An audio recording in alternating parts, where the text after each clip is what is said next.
difficile. L'Afrique, le continent africain, a abrité de grands empires, comme les empires du Bénin, du Mali, de Tombouctou, et un autre, celui d'Abyssinie, un peu au nord. L'Afrique, c'est un pays chargé de mysticisme, c'est le monde des ancêtres, le monde des dieux, le monde des esprits, le monde de la magie, le monde du vaudou. C'est aussi le monde de la musique, des tambours, la polyrythmie des tambours, de la danse. Eh bien, toute cette culture africaine va traverser l'océan Atlantique à partir du XVIe siècle dans les soutes des bateaux négriers, ces bateaux qui pratiquent le commerce des esclaves.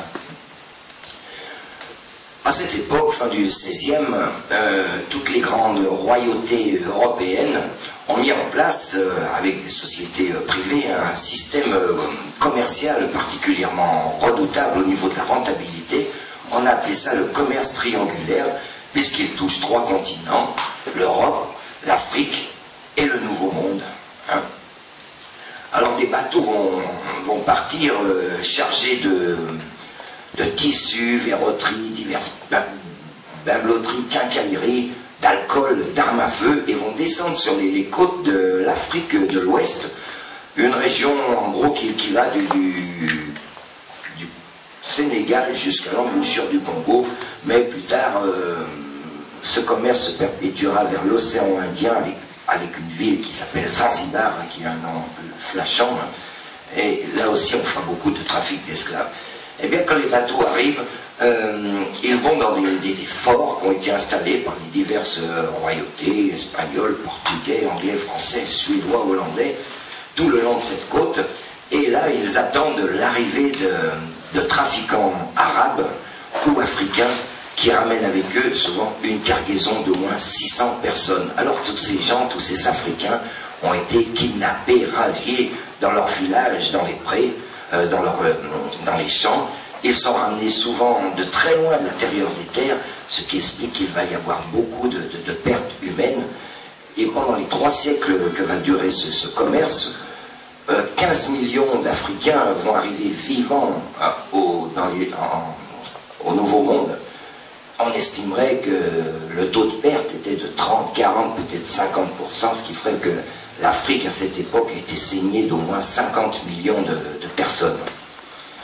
Les Français avaient un de leurs ports basé sur l'île de Gorée, et je vous conseille, pour information historique, d'aller voir ce site de l'île de Gorée, et vous verrez une porte, c'est la porte du voyage sans retour. C'est là où sur le ponton, hommes, femmes, enfants embarquaient vers l'inconnu et plongeaient dans les ténèbres. Alors ce voyage pouvait durer de 2 à 4 mois suivant la destination, Amérique du Nord ou Amérique du Sud.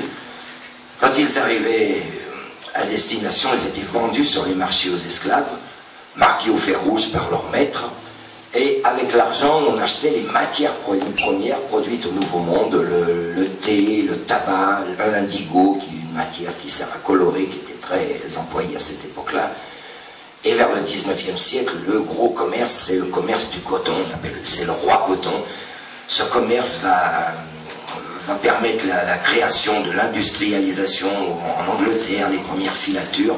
Tout cet argent amassé va permettre la création du monde dans lequel nous vivons aujourd'hui, le monde de l'industrialisation, le monde du capitalisme. Donc cette société moderne est basée sur la misère de millions d'hommes et femmes arrachés à leur continent.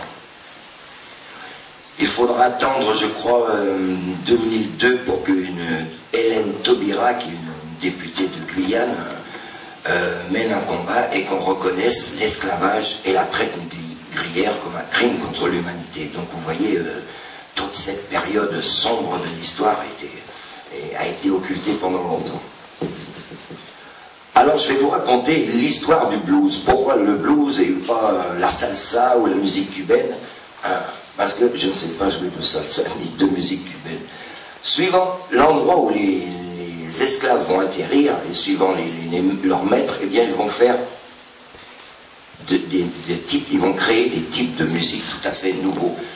Au Brésil, il y a une musique bien spéciale, à Cuba, il y a une musique bien spéciale, et dans les 12 les 13 colonies anglaises qui vont s'installer en Amérique du Nord, sur la côte Est, eh bien les esclaves vont créer un style qui s'appelle le blues.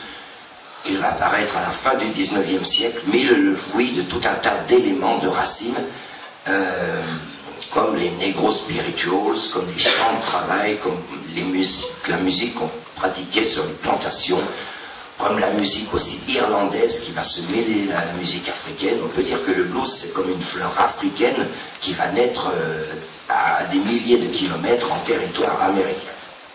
Alors qu'est-ce que ça raconte un blues? Ça raconte toujours une histoire. Le blues, c'est toujours quelqu'un qui raconte sa vie, et à travers sa vie, évidemment, les gens de sa communauté se reconnaissent.